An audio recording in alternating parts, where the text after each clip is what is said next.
हाय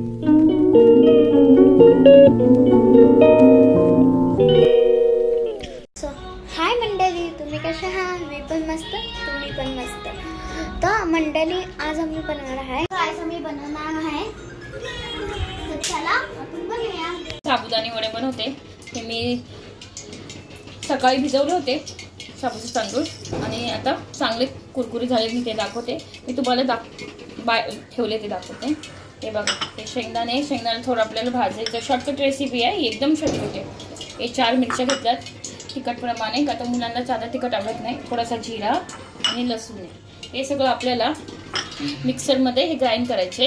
हे शेंगदाणे भाजून आबट धोबट करून याच्यामध्ये टाकायचे, साबुदाण्याच्या याच्यामध्ये. ठीक आहे, चला करूया हे सगळं. हे बघा, हे सगळं मिश्रण असं बनवले आहे. आता आपण डायरेक्ट फ्राय करूया. पहिले एकदम स्मॉलच घ्यायचं, एकदम छोटे घ्यायचं, एकदम छोटे. बघा, दाखवते तुम्हाला. आणि गाइस, इथे ना तेल उकळायला ठेवायचं तुम्हाला. हे बघा, एकच करून दाखवते. कसं मंथन करतोय तिकडे. बघा मंथन बोलतो यायचं. हे बघा, मी टाकते तेलामध्ये. बघा गाइस, अशीच रेसिपी, शॉर्टकट रेसिपी आहे, एकदम शॉर्टकट आहे. एकदम तुम्ही पण घरी बनवू शकता गाइस, तुम्ही पण घरी बनवू शकता. बघा, मी 2च टाकले.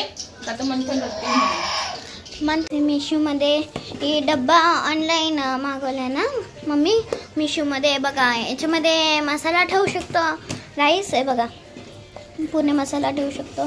लिंक तुम्हाला देईन मी. आता आहे ना. बघा, आता बघा उकळतं येतं. गाइस, तुम्ही पण ट्राय करा प्लीज, तुम्ही पण ट्राय करा. आता आहे ना, सॉससोबत पण खाऊ शकतो, मेयोनेजसोबत पण खाऊ शकतो. मी पण दोन्ही ट्राय करते. बघूया कसं मम्मीचा टेस्ट लागतं. हे बघा कसं झालेलं, एकदम क्रिस्पी वगैरे. चला देऊया दिदीला खायला.